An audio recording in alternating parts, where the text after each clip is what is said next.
say tasers. No. Tasers. No. Tasers. When I say no, you say tasers. No. Tasers. No. Tasers. When I say no, you say tasers. No. Tasers. No. Tasers. When I say no, you say tasers. No. Tasers. No. Tasers. When I say no, you say tasers. No. Tasers. No. Tasers. Tasers. Tasers. All right, hi everybody. My name is Jose Valle with Silicon Valley Debug, and we're all here today. This week marks the 2-year anniversary of Michael Tyree's death, his murder. Just not too recently, 3 correctional officers were found guilty of second-degree murder of Michael Tyree. And that's why we're here today, not just for that reason, but also to prevent any future deaths and murders in our jails. Currently, the Santa Clara County Board of Supervisors have approved $45,000 for tasers, a pilot program.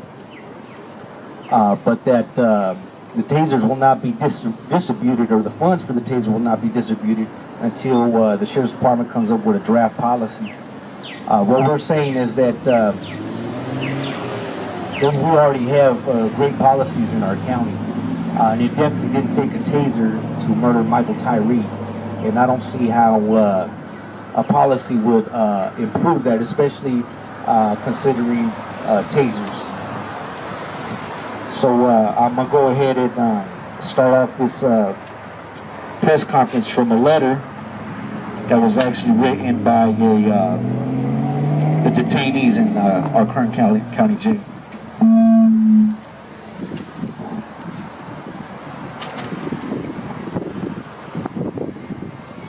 Do they care about our lives, our health, or our safety?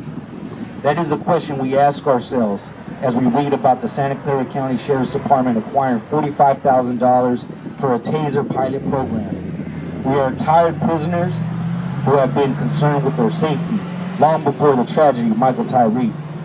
Nothing will ever take the pain and suffering we endured through the actions of the plagued Sheriff's Department infested with rogue officers. Do you think the beating of Michael Tyree was an isolated incident? Not by far. The officers who were convicted of murder are among many who have committed jail brutality, but are in fact the only officers who have been caught. This is first-hand information, physically witnessed by us, the prisoners. Until this day, the screams still echo in our eardrums. Depictions and sounds of hearing thump after thump, punch after punch, still echo in our memories. The begging for mercy and the yelling of "I'm not resisting." What follows are the cover-ups, the justifying of their actions through false reports. However, Michael Tyree is just a small portion of what we've been exposed to. With jail conditions consisting of rat infestation, sleep deprivation, solitary confinement, group punishment, and multiple accounts of excessive force, how can the county board approve for sheriffs to add a potentially lethal weapon to our everyday plight? Current and past policies were not able to control these rogue officers. What makes you think a policy would be able to uphold integrity with a weapon in their hands that'll only empower them to cause more harm? How long before another life is lost? We need to ask the Santa Clara County Sheriff's Department that the tasers must be stopped. The word insanity means doing something over and over again, yet expecting different results. And previously, the Santa Clara County's Sheriff Department had stopped the use of tasers. Putting tasers in the hands of sheriff's deputies means promoting violence, intimidation, abuse of power, abuse of force, unsafe conditions, a lack of consideration for prisoners with heart and medical issues, further hospitalizations, and the death of another prisoner. We refuse this culture of sheriff's deputies versus prisoners that has allowed transgression to be swept under the rug over and over again. As Prisoners United, we plead to the community and the Santa Clara County Board of Supervisors to prevent the Santa Clara County Sheriff's Department to obtain these torturous, dangerous weapons. Don't wait until another death happens. React now before it's too late. Sincerely, Prisoners United.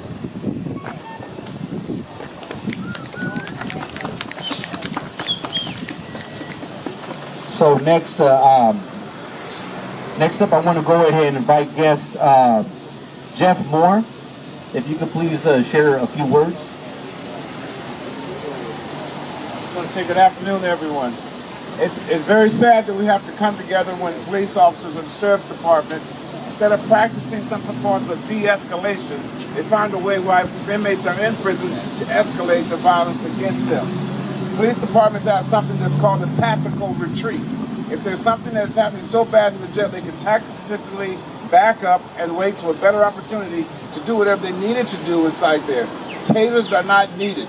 If police chiefs are recommending not to use these tasers on trainees, why would they use them on a regular human being who's being held, sometimes might say even an hostage, and while they're in jail? So we're really pushing for our department, for our Santa Clara Jail Department, to not only teach our officers not to be afraid of the inmates, to look at ways where they can treat the inmates like human beings and treat them with dignity and respect and not look for a means to escalate the violence. Again, we're asking for the Santa Clara Police Department to practice de-escalation and not escalating the violence while they're in jail. Thank you. Thank you. Molly O'Neill, the Santa Clara County Public Defender, unfortunately wasn't able to make it today, but I just wanted to mention real quick that she did, in representation of the Public Defender of Santa Clara County, did oppose tasers in our jail. Next up, I want to go ahead and invite Molly McLeod from Surge at Sacred Heart, who has a story to tell. I'm a mother, and my son is incarcerated.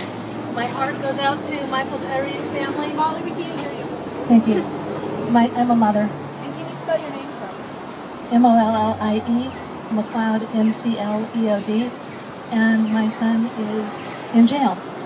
And I spoke out before the Blue Ribbon Commission and let them know as well that $45,000 can be spent in so many other ways for mental health services, or even as things as basic as tampons.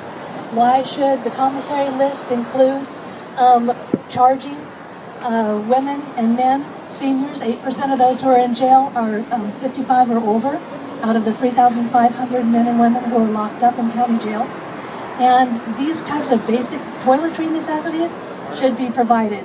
Instead, they're looking at a pilot project to spend what would be rapidly escalating tools that can kill people. And those who are in jail are especially at risk because when you're going out when you're being brought in and the nurse practitioner is asking about whether or not you've got a physical or mental health condition, what if you feel stigma? What if you don't trust the person you're talking to and you don't tell them, we know that people die from tasers because of pre-existing medical conditions. Being in jail should not be a life sentence. And frankly, I don't trust those who would be holding those. What reason have the sheriff's correctional deputies given us to trust? It was less than 2 years ago that the news reported the texting between on-duty officers that included Nazi symbols as well as lynchings. And so when I would go and visit my son and I see them holding their cell phones, I don't know if they're saying, hi honey, what, can I bring you home some milk for dinner? Or exchanging racist texts. And that mindset is key.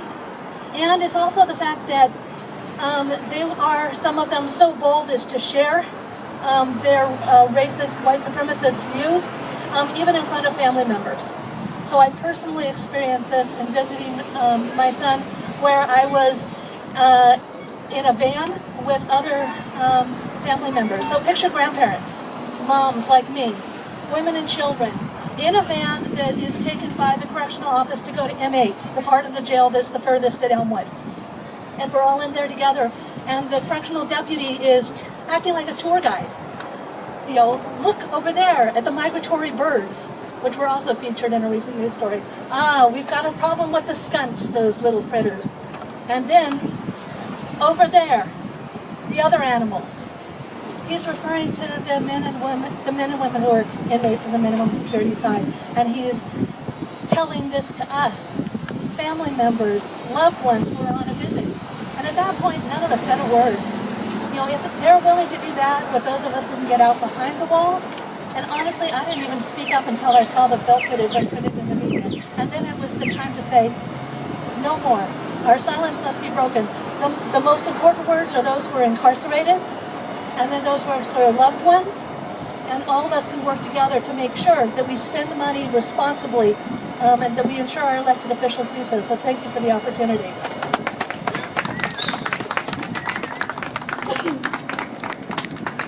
Thank you. Next up, Shannon Tyree, Michael Tyree's sister, was unfortunately not able to make it today, but she did write a letter. I'm going to have Lori Valdez, who is the founder of Justice for Josiah and also an advocate for police accountability. She's going to go ahead and take some time to read Shannon's letter.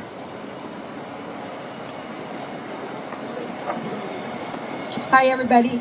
I said I'm Lori Valdez, so this is how the letter goes. Dear supervisors and the public, I am Michael Tyree's sister. 3 officers murdered him in the Santa Clara County Jail. I write this letter to address the issuance of tasers to correctional officers in the Santa Clara County Jail. To be blunt, I am strongly opposing of them. The Santa Clara County Jail has protocol to handle violent inmates. The officers are trained how to do that. And as I understand it, the training is being improved as I write this. The idea that every officer would be issued a taser is deeply disturbing to me. More work is to be done regarding the culture of this jail, and I am heartened to know that this issue is being addressed. But a culture doesn't change overnight, and I believe too much opportunity for the misuse of these tasers exists. I refer to you this article from New York Times from 8 months ago, Complaint Board Softened Report on Police Use of Tasers by David J. Goodman from December 26, 2016. The article describes the final draft of a report made by the New York City Civilian Complaint Review Board regarding NYPD use of tasers. I quote, "The draft in describing the roughly 30% of taser complaints that came while a subject was in police custody observed that these were the most troubling." That sentence was removed.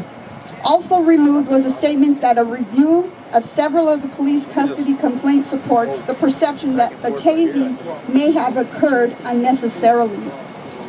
Elsewhere, the draft report found that there is also evidence that tasers were being used in response to unruly or obstinate behavior by suspects. That phrase was changed in the final version to say that there is concern. The fact that this language was softened in the final report is disturbing, but original findings are clear. Tasers should not be used in jails. This was from Michael Tyree's sister. So now I want to address it for myself. To the Board of Supervisors and Mayor, it is clear and very upsetting that you continue to condone, incite, and encourage violence in our community by law enforcement on the streets and in our jails. Shame on you. That $45,000 can be used better to improve things around inside the jails, like the mother said, for the needs of them, but also out here in our community.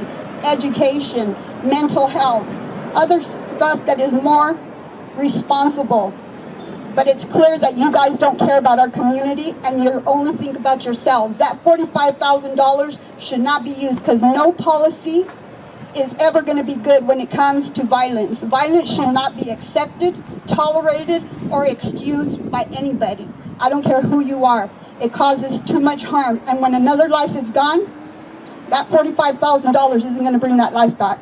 So you need to rethink it, and you need to not be inciting this violence. You need to heal it. If not, next year we're going to get you out of the office.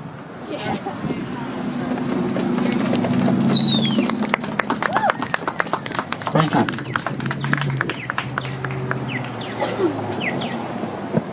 So I had something written down, but I think I'm only gonna jot down some stuff that I wrote. But to be straight up, I could understand how sometimes it could be hard for certain individuals to have any type of compassion or sympathy for individuals that are currently incarcerated. But just to be straight up, so I do have violent offenses and serious offenses in my past. I got 10 years sober, 10 years out of the system. I expunged my record in 2013.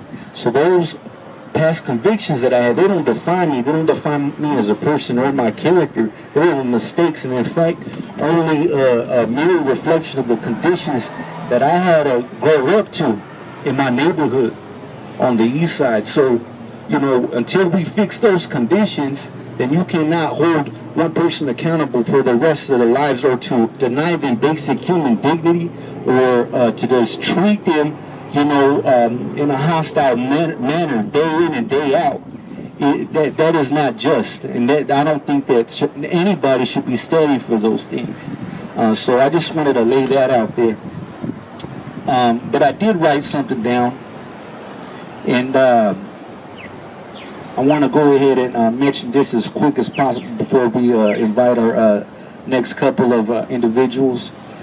In response to criminal justice reform and the convictions of 3 correctional officers who were found guilty of the murder of Michael Tyree, the Sheriff's Department plans to move forward with the plan to introduce tasers in Santa Clara County jails. Currently, the Santa Clara County Board of Supervisors has approved $45,000 for a taser pilot program, but will not distribute funds until there is a good policy in place. There will be no good policy in place until there is a good culture in place that will not increase excessive and deadly use of force in our jails. Although safety should be prioritized, before the Santa Clara County Board of Supervisors considers any taser policies, the board should consider other alternatives. For example, hiring more jail staff, increasing pay to accommodate cost of living, 21st century policing, finalizing our jail oversight, body-worn cameras that are used for their original intent, and above all, to continue the great relationship we have gained between the administration, detainees, and their families, and various organizations and supporting the efforts of criminal justice reform, including increasing rehabilitation and educational programs to all security level detainees. It might also be significant that, considering convictions of the 3 correctional officers for murder with their bare hands without the use of tasers, it is not the time to bring tasers in our jails, adding another tool for excessive and deadly force. According to data brought forth by the Sheriff's Department just last week in our Board of Supervisors meeting, they're stating that our jails are one of the safest in the country. So why the tasers? Thank you. No tasers in our jail. No tasers in our jail. No tasers in our jail. No tasers in our jail. No tasers in our jail. No tasers in our jail. No tasers in our jail. No tasers in our jail. No tasers in our jail. No tasers in our jail. No tasers in our jail. No tasers in our jail. No tasers in our jail. No tasers.